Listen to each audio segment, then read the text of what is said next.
Bannakibiina kya National Unity Platform abasobye mu 10 abadde batambudde n'omukulembeze waabwe mu bitundu eby'obuvanjuba bw'eggwanga okunoonyayo akalulu bakwatiddwa ab'ebyokwerinda Kyagulanyi Ssentamu bw'abadde ava Mbale gye yasuze okwolekera disitulikiti y'e Namayingo okunoonyayo akalulu.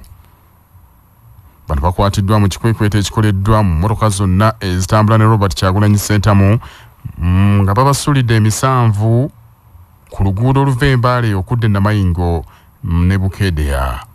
Wabula abasirikale okubadde abadde mu yunifoomu ya poliisi erwanyisa obujagalalo abambadde yunifoomu erwanyisa obutujju n'abalala tebalina nsonga yonna gye bawadde okukwata bano.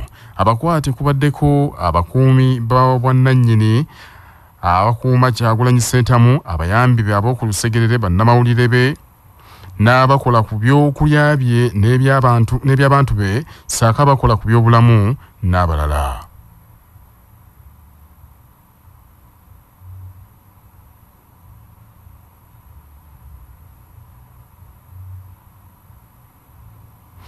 Robert Kyagulanyi Ssentamu oluvannyuma yeeyongeddeyo mu bitundu eby'e Namayingo wabula alagidde bannamateeka b'ekibiina ekyo bannamateeka b'ekibiina kya National Unity Platform balondole abantu bonna abakwatiddwa.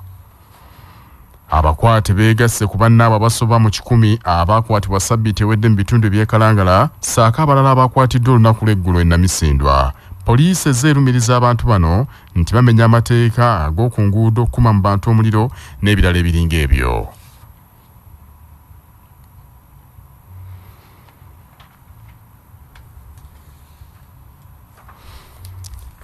Minisitule y'ebyobulamu egambye nti ekirwadde ki COVID-19 kyeyongedde nnyo okusaasaana mu ggwanga era etebereza nti we tunaatuukira mu mwezi ogw'okuna omwaka guno Uganda ejja kwewezeza abantu 400 abakwatiddwa COVID-19. Dr. Diana Atwine Kanziro, omutesitesi omukulu mu minisitule y'ebyobulamu, agambye nti embeera esusse obw'omulamuzi era basobeddwa nga beebuuza ekireetera akawuka kano okusaasaana ennyo kubanga ne mu disitulikiti gye baaweera okunoonya akalulu akawuka kakyejiisa. Tugenda okutuuka mu April nzira ku modeling our scientists made ennamba zijja kuba nga zisusse ku 10,000 nga n'abafudde bangi nnyo bwe tunaagenda nga bwe tubeera bweri kati naye nga ne deaths bajja kuba bangi. Tugezaako okudda mu bantu kubajjukiza kyetusaba nti nammwe mututeereko eddoboozi kubanga mutuuka nammwe mutuuka ku bantu. Dr. Diana Atwine agambye nti kino kye kimu ku ebyo ebyawaliza olukiiko olwanyisa ekirwadde kya COVID-19 olwa National Task Force okusaba minisitule y'ebyensimbi okwanguyirizako okunoonya ensimbi obuwumbi 37 okulagiriza eddagala erigema ekirwadde kino okuva e Bungereza obutasukka mwezi gwa kuna batandike okugema abantu abali mu katyabaga ak'okukwatibwa ennyo ekirwadde ekyo. Uganda yeetaaga ensimbi akase kalamba bagiyite trillion n'obuwumbi obusoba mu 425 gattako obukadde 600 okugema abantu ebitundu 6 ku buli 100 be bantu ng'obukadde 27 era ssente ezo zigula ddoozi obukadde 54 nga buli muntu yeetaaga okufuna ddoozi 2 okugemebwa ekirwadde ekyo.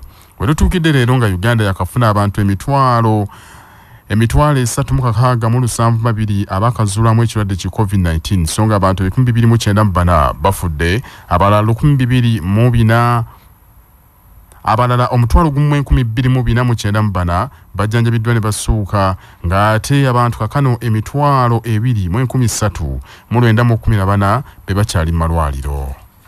Omuntu yenna atamatidde n'ansala ya kkooti alina eddembe okuweebwa obudde obumala okujulira nga munnamateeka George Musibwa annyonnyola.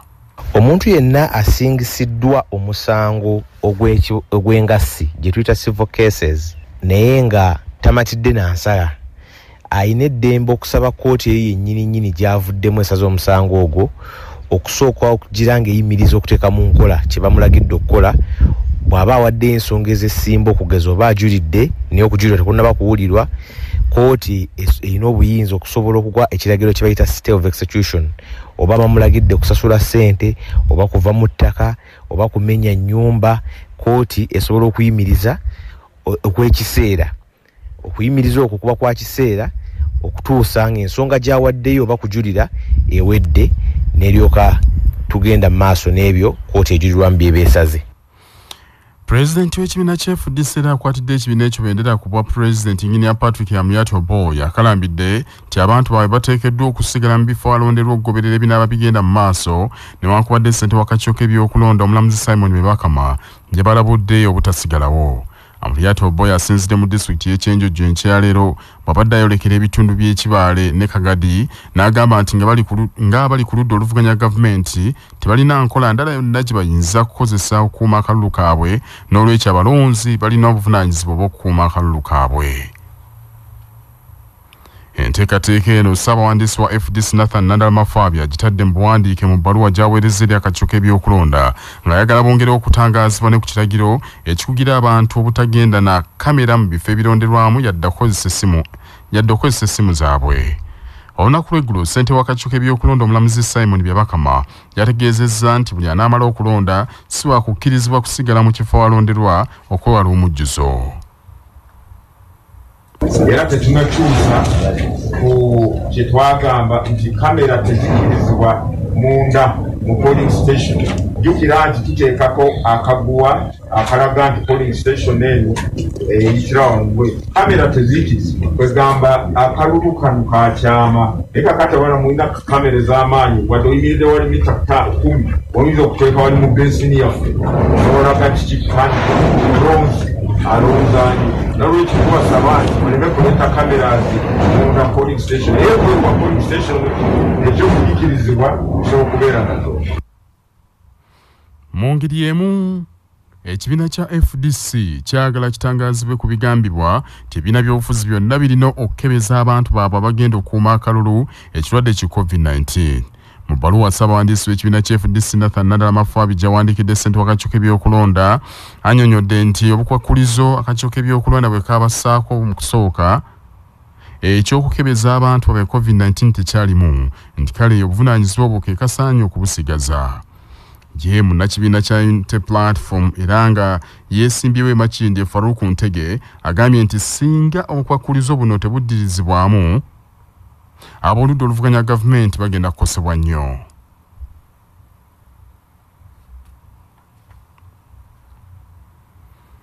Ate eggye lya UPDF nga liri mu kwete eggye lya UPDF nga lyeteekera okuzza emyaka 40 bukyalitondebwawo. Bannamagye bakoze bulungi bwansi mu bitundu ebya disitulikiti y'e Kalungu saako okujjanjaba abatuuze n'obubaka eri bannakalungu bongere amaanyi mu nkola eya bulungi bwansi. Nsubuga Muzaffar yalina ebisingawo. Bulungi bwansoona amagye gamukoze mu kibuga ky'Erukaya era bano nga bayambibwako abatuuze n'abakulembeze mu kitundu kino bayonjeza ebitundu okuli akatale ka Road Toll ku luguudo oluva e Kampala okudda e Masaka saako akatale k'Ebbulakati n'ekibuga kyonna ate yo mu tawuni kanso y'e Kalungu ne mu Ggombole ya Kalungululo amagye gajjanjabya abatuuze abawerako endwadde zitali zimu omuli okubakuula amannyo n'endala ng'olusiisira lw'ebyobulamu luno balukubye ku ddwaliro eri Akalungu Center 3 era wana amagye gaddabirizzaawo n'ekifo awatuukirwa abalwadde ekibadde kikutte mu mbinabina ate yo mu Ggombolola y'Ebukulula olusiisira lw'ebyobulamu amagye ge lwakubye ku ddwaliro ery'Ebukulula olumaze ennaku eziwerako nalwo lufundikiddwa. Ssentebe wa disitulikiti eno ey'e Kalungu Richard Kyabaggu Amaggwa yeebazizza amagye olw'enteekateeka eno gye galeese mu disitulikiti y'e Kalungu. Bw'atyo ssentebe ono Kyabaggu Amaggwa kwe kusaba bannakalungu okujjumbira enteekateeka eza bulungi bwansi bakuume ebitundu byabwe nga biyonjo. Okusookera ddala neebaza abakulu aba UPDF neebaza nnyo omukulu CDF olw'okusalawo ne balonda Kalungu mu bifo mu kutya okutegeka olunaku lwa Palesita. Ndeebaza olw'obujjanjabi obungi bwe bawadde bannakalungu kuba abantu baffe oluusi babeera n'endwadde ate ne batasobola genda mu malwaliro batalina obusobozi mu kutambula. Abantu baffe mututegeeze tubayambeko babeere nga basobola okutuuka ewali ebifo ebijjanjabirwamu bafune obujjanjabi. Omutendesi wa ttiimu y'eggwanga ya Uganda Cranes Jonathan McKinstry alangiridde ettiimu ey'enkomeredde y'abazannyi 25 abanaazannya mu mpaka za CHAN ezigenda okubeera e Cameroon omwezi guno. Mpaka zino zaakuzannyibwa okuva 16 okutuuka 7 February era Uganda Cranes eri mu kibinja kya ne Morocco gattako Rwanda ne Togo nga Uganda Cranes eri Cameroon gyegenda okwetaba mu mpaka za pre-CHAN Mini Tournament ez'okwetekera empaka za CHAN. Abazannyi abalangiriddwa Lukwago Charles owa KCCA Mutakubwa Joel owa Chetume FC, Alionzi Legason Nafian owa URAFC, Hassan Mahmoud owa Polisi, Iguma Dens owa KCC, Mbowa Paul Patrick owa URA n'abalala.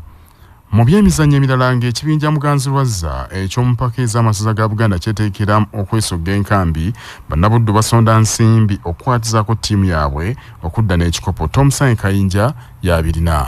Omwami wa Ssaabasajja akulembera essaza ly'e Buddu Pokino Judy Muleke asabye bannabuddu okukwatirako ttiimu yaabwe ey'omupiira ey'essaza esobole okuwangula ekikopo.